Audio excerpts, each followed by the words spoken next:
안녕하세요. 이지물리학의 김종태입니다. 오늘은 2020년 10월에 발표한 2023학년도 서울대 입시 전형을 바탕으로 현재 고2 학생들이 학교 교과 선택에 있어서 공대를 선택하는 학생들이 물리학을 꼭 이수해야 하는지에 대하여 서울대 입학 관계자의 전화 통화 내용을 바탕으로 상세하게 알려드리겠습니다. 먼저 교육부에서 2023학년도 현재 고2부터 서울대를 비롯한 16개 대학을 상대로 정시를 40% 이상으로 늘리겠다는 정책을 발표하였고, 학종이 확대되면서 어렵게 바뀐 학교 수업 과정 중심의 교육 풍토가 다시 수능 위주의 문제풀이 방식으로 전환되지 않을까 하는 염려가 우려되는 상황에서 그 대책의 일환으로 서울대는 정시에서 학생부를 반영하는 새로운 입시 전형을 발표하였고, 주요 내용은 다음과 같습니다. 앞에서 언급한 문제를 해결하기 위한 묘책으로 서울대에서는 정시에서 수능뿐만 아니라 학생부의 교과평가도 함께 반영할 계획안을 발표했습니다. 일부 대학에서 기존 정시에서 학생부 반영이 이루어졌지만 대개 교과 성적을 정량 반영하는 것에 불과했으며, 수능에서 한두 문제만 더 맞으면 교과 성적의 불리함을 충분히 극복 가능한 수준이었고 실질적 변별력도 크지 않았습니다.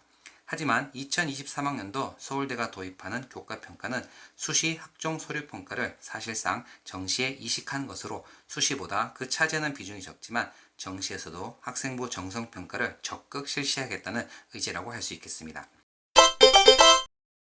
그럼 구체적인 교과평가 반영 요소에 대하여 살펴보겠습니다. 특별한 점은 정시에서도 지역균형 전형이 생겼다는 점과, 이러한 수능 플러스 교과평가 반영 제도는 정시에서 지역균형뿐만 아니라 일반 전형에서도 모두 적용된다는 것입니다.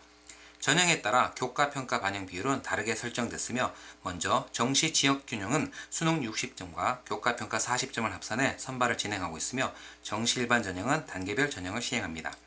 정시 일반 전형에서는 1단계로 수능 100%로 2배수를 선별한 후 2단계에서 1단계 성적 80점과 교과평가 20점을 합산해 최종 합격자를 선발하는 방식입니다.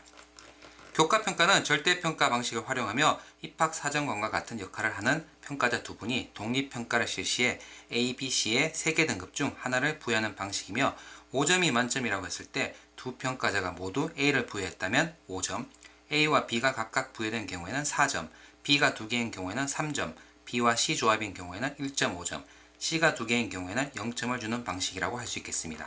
즉 1단계 2배수에서 수능 성적으로 통과했을 시 2단계에서 1단계 수능 점수를 80점으로 환산한 점수와 교과평가자 2인의 등급조합 점수 플러스 15점이 최종 반영 점수라고 할 수 있겠습니다.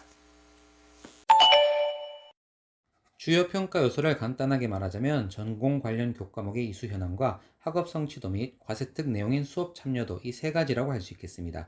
서울대 공과대학 지원자를 예를 들자면 기초교과인 국어, 수학, 영어와 더불어 모집단위 관련 진로 선택 과목인 물리2, 화학2 기하 등에서 두 과목 이상 선택해 이수하고 교과목 성적이 1, 2등급 또는 성취도 수준으로 A를 받아야 하며, 또한 이수한 각 교과 수업에 충실히 참여했다는 과세특 내용이 나타난 경우를 A등급 만점을 받을 수 있는 사례로 학교 측에서는 제시하고 있습니다. 이과 학생이 서울대에 합격하려면 과학 과목 5개를 이수해야 하고, 그 중에 진로 선택 과목이 2과목 이상 필수로 이수하고, 이수한 모든 과목에서 1, 2등급 또는 성취도 평가 점수 A와 추가로 특출난 과세특 내용이 있어야 한다는 것입니다.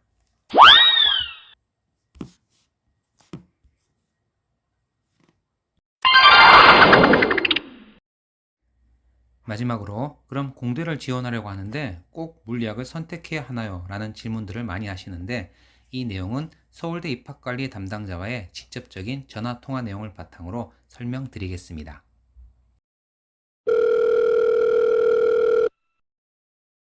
예, 서울대입니다. 여보세요? 여보세요. 예, 저 입학 전형 요강 때문에 뭐 좀 여쭤보려고 그러는데요. 그 과목 선택수뿐만 아니라 예를 들어서 공대를 지원하는 학생이 예. 그 일반 선택에서도 물리를 선택 안 하고, 음, 그다음에 진로 선택도 예를 들어 뭐 물리를 선택을 안 했을 경우에 음. 어떤 그런 과목의 어떤 선택에 있어서 불이익이나 이런 걸 좀 당할 수 있나 해서요. 일반적인 과목에서 좋은 성적을 받는 게 좋으냐, 아니면 물리에서 좀 안 좋은 성적을 받더라도 물리를 받고 오는 게 좋으냐, 같은 공대에 올 때 어떤 것이 좋으냐라고 당신은 생각하시냐라고 하면은, 네. 저희가 근데 열심히 하는 건 좋은 거고, 뭐 성적까지 좋으면 좋겠지만 저희가 그 과정도 다 평가를 하기 때문에 뭐 어쩌고 이제 안내를 드리잖아요. 네. 근데 학교 현장에서는 제가 이제 상담을 해야 되는데 학생들한테 네네. 그래서 뭐 여기저기 이렇게 소문난 무성하고 네. 예, 뭐 정확한 이게 정보가 없어가지고 이렇게 전화를 드렸거든요. 알겠습니다. 그러니까 네네. 너무 그러니까 이것도 여전히 좀 그런 답변이긴 하나, 너무 단정적으로 말씀드리기에는 아직 좀 시기상조인 점은 있는데, 네네네. 이제 그러다 보면 이제 사견이 들어갈 수밖에 없을 듯해요. 네네네. 예, 예. 네, 알겠습니다. 예, 네, 답변 감사합니다. 감사합니다. 예, 그럼 이게 언제쯤 감사합니다. 이렇게 좀 정확하게 일단은 언젠가는 이제 그런 얘기가 나올 듯한데, 이런 네네네. 얘기가 나올 듯한데, 사실 저희도 이거에 대해서는 좀 고민을 해봐야 된다고 저는 생각이 들어요. 그러니까 네네. 간단하면서도 어려운 문제일 수가 있기 때문에 이게 네. 그냥 큰 취지에서는 크게 다르지 않다. 그러니까 수시 평가하는 그 취지는 그대로 이제 갈 것이다. 네. 그러나 이제 온도 차가 얼마나 될지를 좀 더 정확하게 알려드려야 하는 게 좀 저희 입장이잖아요. 근데 네네네. 그렇게 되려면은 좀 더 시간이 좀 필요할 것 같습니다. 네, 예, 알겠습니다. 예, 감사합니다. 네, 감사합니다. 예, 예, 예. 전화 통화 내용을 바탕으로 요약하자면 공대를 가려면 꼭 물리학을 선택해야 하나 등의 좀 더 상세한 과목 선택 방법과 구체적인 점수 반영 요소들은 지금 서울대 측에서 준비하고 있는 중이며 수시보다는 그 영향력이 적지만 아마도 어느 정도 영향을 주지 않을까라는 조심스러운 전망이었습니다.